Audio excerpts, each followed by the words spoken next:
भाई साहब किसी भी सब्जेक्ट से इंक्लूडिंग इकोनॉमी अगर आपको कोई डर लग रहा है तो पीवाईक्यू की इस तरीके से रिसर्च कर लो। मैं बता रहा हूँ कि उस सब्जेक्ट की ऐसी तैसी हो जाए।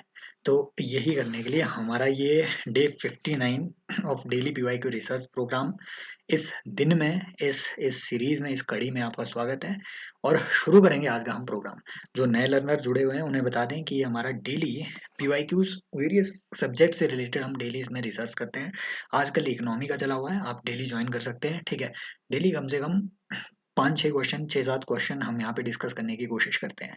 देखो पीवाईक्यू का फायदा ऐसा होता है, ये क्वेश्चन एक बार पढ़ के दिखाओ, पॉज करो, पढ़ो, अटेम्प्ट करने की कोशिश करो, ध्यान से पढ़ना। ये यूपीएससी ने 2016 में इकोनॉमिक्स में ये पूछ लिया था, राइट। जो सीएससी सिविल सर्विसेज एग्जाम के 2016 में ये क्वेश्चन आया हुआ है कि आरबीआई ने रिसेंटली इस कोई मुझे कॉम्युनल नहीं बोलेगा कमेंट सेक्शन में आकर के, कोई बुजुर्ग आकर के ये नहीं बोल देगा ये इसने बैंकिंग को भी रिलीजियस ये इसमें डाल दिया, नो। तो आरबीआई ने अकॉर्डिंग टू यूपीएससी का 2016 का paper Islamic banking for financial inclusion इस आइडिया को मूट किया हुआ है। ये इस्लामिक बैंकिंग का आइडिया बेसिकली क्या है? स्टेटमेंट वन वन कह रही है कि इस्लामिक और शरिया banking is a finance system based on the principles of not charging the interest. दूसरी स्टेटमेंट कह रही है कि charging of interest is prohibited under Islam. Extreme statement है भैया, एलिमिनेट कर दो, राइट। ये भी एक्सट्रीम स्टेटमेंट है भैया, इसे भी एलिमिनेट कर दो। यूट्यूब ने आपको यही बताया होगा एलिमिनेशन के नाम पे कि जो जो आपको एक्सट्रीम स्टेटमेंट मिल जाए उन्हें हटा दो। एक्चुअल में ये दोनों स्टेटमेंट्स करेक्ट है। ये कॉन्सेप्ट मुश्किल से आपने कहीं पढ़ा होगा, लेकिन यूपीएससी तो पूछता है, क्योंकि आरबीआई ने ये आइडिया मूट किया हुआ था। जैसे हमने 3 दिन पहले हमने पढ़ा कि आरबीआई ने अपनी एक रिपोर्ट में कोट किया था ब्लैक स्वॉन इवेंट। पिछले साल वो कोट किया था, हो सकता है अगले साल आ जाए कि ब्लैक स्वॉन इवेंट बेसिकली क्या होता है। ऐसे ही इस्लामिक बैंकिंग उस टाइम न्यूज़ में था, इसलिए उन्होंने कोट कर दिया। एक्चुअल में ये दोनों स्टेटमेंट्स गाइस सही है। आपको हो सकता है इस बात पे ताज्जुब हो कि बिना इंटरेस्ट रेट चार्ज किए भी कहीं पे बैंकिंग सिस्टम, राइट, स्पेशली जो ट्रेडिशनल इस्लामिक बैंकिंग सिस्टम है, वो बिना इंटरेस्ट रेट चार्ज किए बैंकों को चलाने की एक एक तरीका है, राइट, एक सिस्टम है वो। और इस्लाम में इसे हराम कहा जाता है अगर आप बहुत ज़्यादा इंटरेस्ट रेट चार्ज करो तो, राइट। अगर आप इंटरेस्ट चार्ज कर रहे हो तो उसे हराम की कमाई माना जाता है, उसे हलाल माना जाता है, समझ रहे हो। So which of the following are not correct, which of the above statements are not correct पूछा हुआ है, नाइदर वन नॉर टू। दोनों स्टेटमेंट्स करेक्ट है। एक्चुअल में ये इस्लामिक फाइनेंसिंग का आइडिया क्या है? ये शरिया में दिया गया एक आइडिया है, जिसमें ठीक है Islamic banks make profit through equity participation which requires borrower to give bank a share in their profits rather than paying their interest। हमारे यहाँ पे क्या होता है, एसबीआई से आपने लोन लिया, आप उसको इंटरेस्ट पे कर रहे हो 7%, 8%, 10%, है ना, इतना। लेकिन इस्लाम में ये सब चीज़ें प्रोहिबिटेड है। इस्लामिक बैंकिंग क्या कहती है कि भैया अगर आपको लोन देना भी है तो वो इंडिविजुअल अगर आपसे लोन लेकर के कोई कारोबार कर रहा है तो उस कारोबार में आपका एक शेयर होना चाहिए, ना कि आप उससे इंटरेस्ट रेट चार्ज करो। अगर वो सक्सीड होता है तो उस शेयर में एक हिस्सा आपका भी होगा, अगर वो फेल होता है तो उस शेयर में एक उस फेलियर में भी आपका एक हिस्सा होगा। So this is more responsible banking. ऐसे ही इस्लामिक, ठीक है, इस्लामिक बॉन्ड भी है, सुकूक। यहाँ से क्वेश्चन अच्छा बन सकता है, 2-3 चीजें। फॉर एग्जांपल एक बार उन्होंने आपसे पूछ लिया था कि हुंडी क्या है, हुंडी बिल ऑफ एक्सचेंज, ठीक है, जो नॉर्थ इंडिया में चलती थी। ऐसे ही वो पूछ लेंगे कि ये सुकूक बेसिकली क्या है। ये शरिया कंप्लायंट बॉन्ड है एक्चुअल में, राइट, जो कि स्पेकुलेटिव बॉन्ड नहीं है। नॉर्मली हमारे जो वेरियस डिबेंचर्स होते हैं, बॉन्ड होते हैं, वो स्पेकुलेटिव होते हैं, ठीक है, स्टॉक मार्केट में ट्रेड किए जाएंगे, उनकी वैल्यू को स्पेकुलेट किया जाएगा, उसके बेसिस पे इसकी जो face value, not face value, जो रियल वैल्यू है मार्केट की, वो रियल वैल्यू स्पेकुलेशन के बेसिस पे होती है कि कौन से बॉन्ड का ऊपर प्राइस जा रहा है, कौन से बॉन्ड का नीचे। बट जो शरिया कंप्लायंट बॉन्ड है, they are instrument based on Islamic finance. सुकूक involves a direct asset ownership interest. समझ लो बात को कि भैया जो आपने बॉन्ड या फिर डिबेंचर इशू किया हुआ है, वो बॉन्ड डायरेक्ट ओनरशिप, राइट, जो आपका रियल, राइट, जो आपका रियल एसेट है, उस एसेट के बेसिस पे वो आपका इशू होता है। फॉर एग्जांपल अगर किसी गवर्नमेंट ने, ठीक है, कोई बॉन्ड इशू करना है कहीं किसी रोड के नाम पे, तो रोड के, ठीक है, रोड जो एक रियल एसेट है उसके बेसिस पे वो इशू हो रहा है कि हमारे पास 10,000 करोड़ की ये, ठीक है, ये रोड है, और इसके बेसिस पे हम ये बॉन्ड इशू कर रहे हैं। ऐसा नहीं है कि हवा में हमने बॉन्ड इशू कर दिया, हाँ स्पेकुलेट करो, अब हमें दो इसकी वैल्यू, राइट, समझ लो, ऐसा नहीं है। So this is basically Sukuk type of finance. Sukuk is a kind of Sharia compliant bond जो आपको मिलेगा, ठीक है, यूपीएससी के पीवाईक्यू है.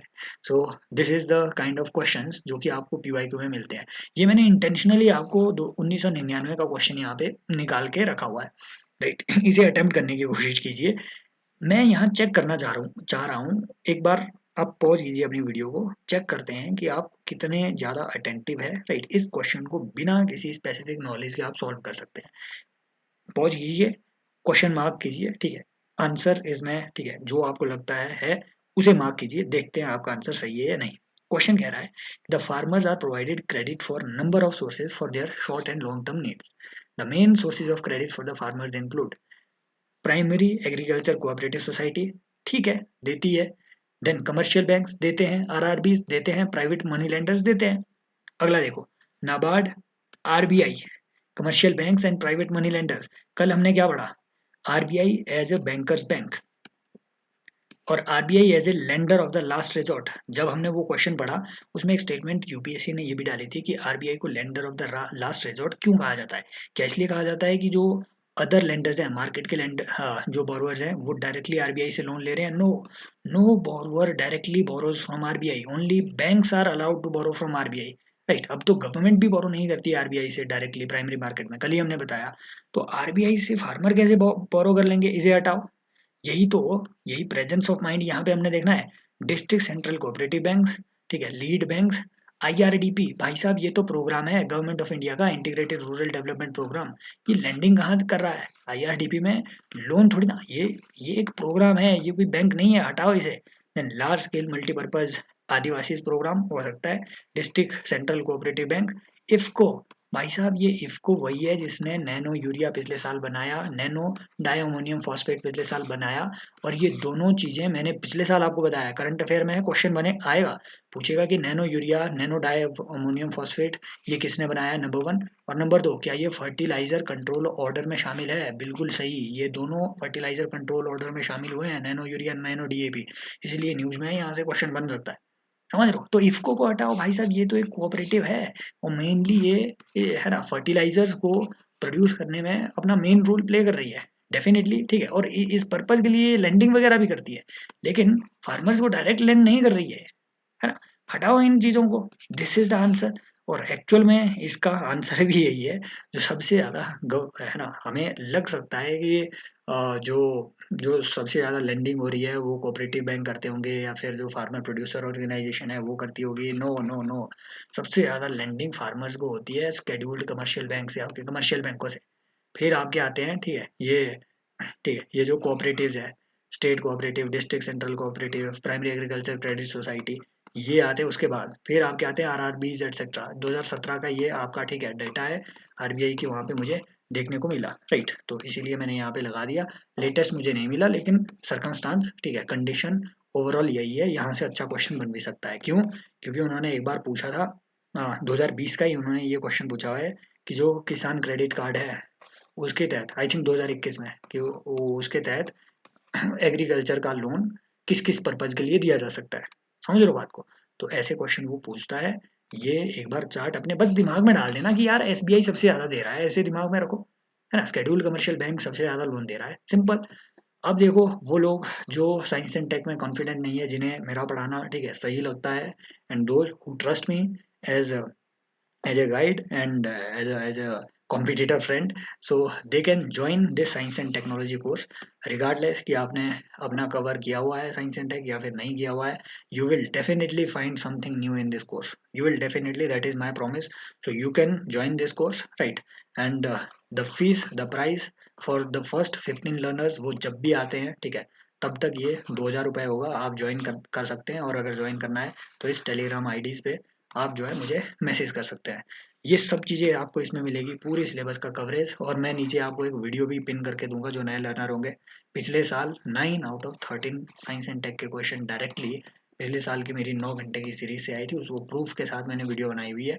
तो आई डोंट नो इस साल ये होगा या नहीं, but that is a proof कि यहाँ पे जो भी चीज़ें आपको बताई जाएगी वो यूजलेस नहीं है, राइट. तो एक बार कंसिडर कीजिए, अगर आप डिससेटिस्फाइड भी हैं कोचिंग में मिलने वाले अपने कंटेंट से, एक बार इधर विजिट करके देखिए. और फिर से डिससेटिस्फाई हो जाइए मतलब बाद में मुझे बताइएगा कि हुए या नहीं, राइट। तो थैंक यू सो मच, आगे बढ़ते हैं। ये भी 2017 का क्वेश्चन है, लॉजिकल, ठीक है। वो जो रीजनिंग है उसको टेस्ट करने के लिए मैंने यहाँ पे ये क्वेश्चन डाला हुआ है बेसिकली। इसका कोई अदर पर्पस नहीं है कि ये, क्योंकि ये स्कीम ना उस टाइम काफी ज्यादा न्यूज में थी कि the scheme for sustainable structuring of stressed assets recently seen in news is related to which of the following. अब ये नाम से आपको पता चल जाना चाहिए कि स्ट्रेस डेसेट, ठीक है। अब मैंने स्ट्रेस डेसेट्स के डिफरेंट टाइप्स भी आपको बताए हुए हैं।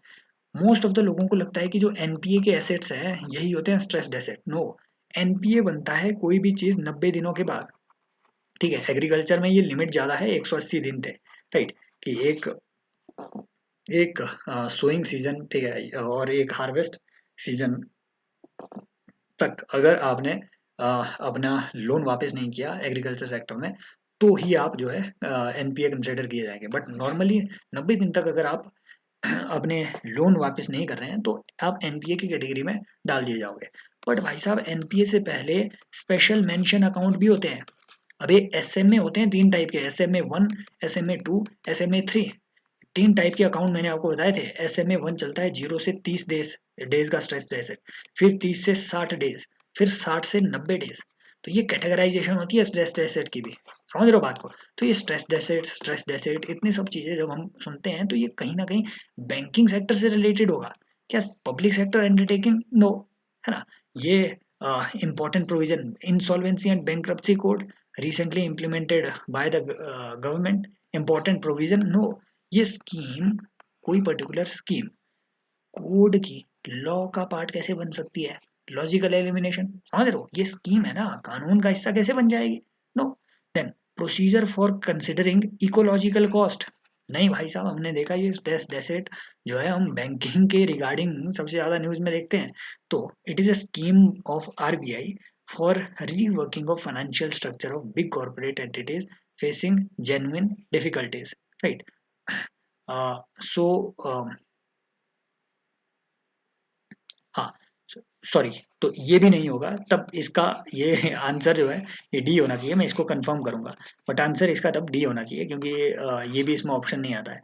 बट लॉजिक तो यही बनता है कि स्कीम जो है bankruptcy code, insolvency and bankruptcy code का हिस्सा कैसे बन जाएगी, right. So but answer is D, कि it is an important provision of insolvency and bankruptcy code implemented by the governments, right. Next is consider the following statements with regard to statutory liquidity ratio. To meet SLR, commercial banks use cash only.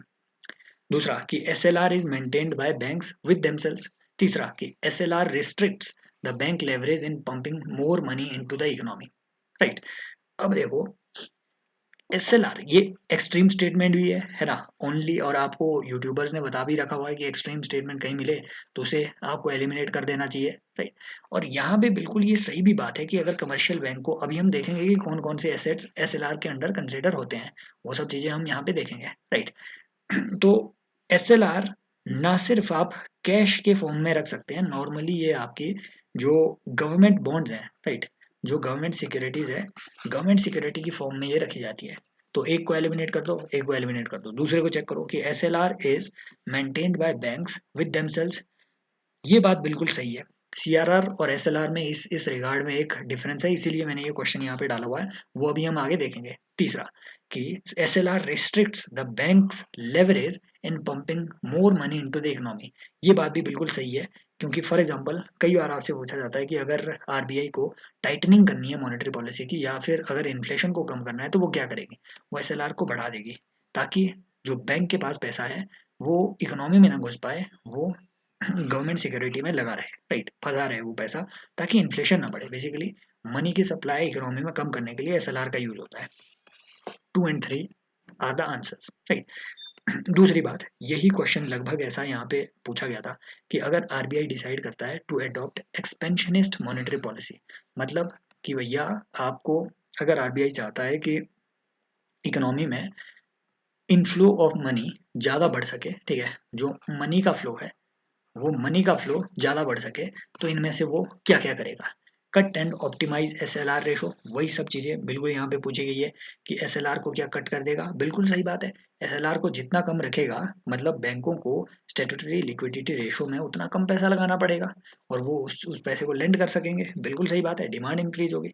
दूसरा, increase the MSF rate. ये marginal standing facility basically क्या होती है?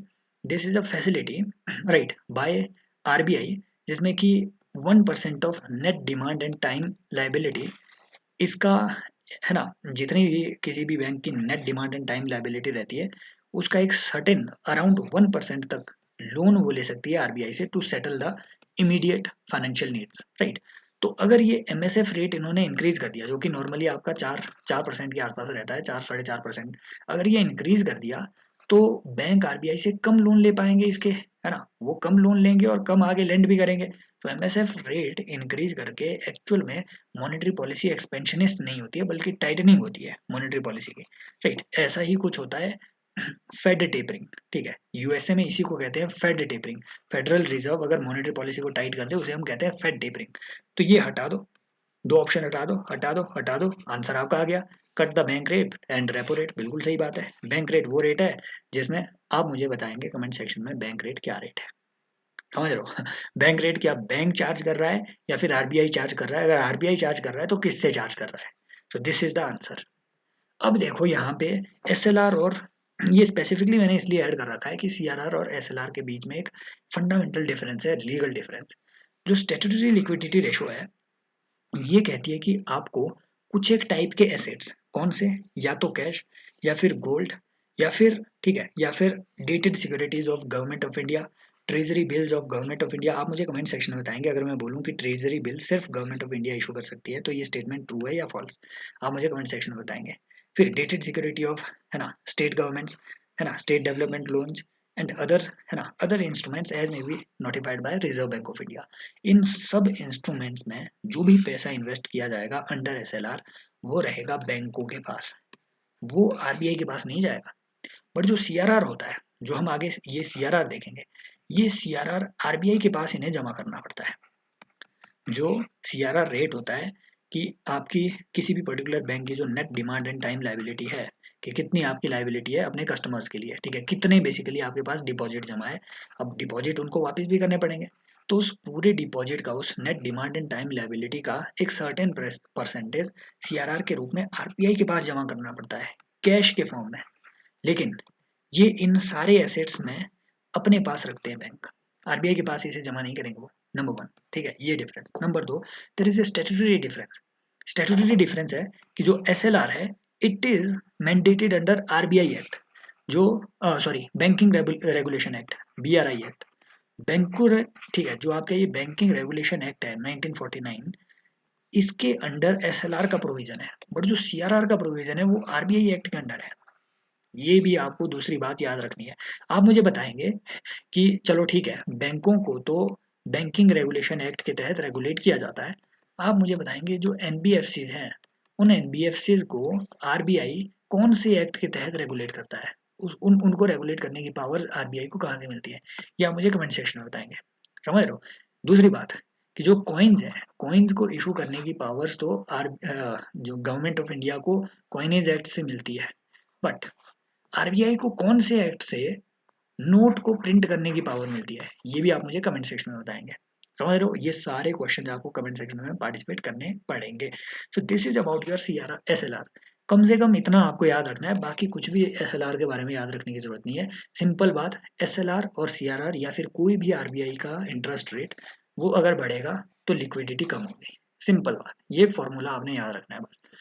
अब CRR का एक हिस्सा होता है इंक्रीमेंटल CRR, ये रिसेंट में न्यूज में था इंक्रीमेंटल CRR, क्योंकि लंबे टाइम तक ये जो है ये बहुत पुराना RBI का सर्कुलर था उसकी मैंने ये इन्फॉर्मेशन निकाली है, लेकिन लंबे टाइम तक इंक्रीमेंटल CRR जो कि RBI एक्ट में जिसका प्रोविजन है उसे अप्लाई ही नहीं किया गया था।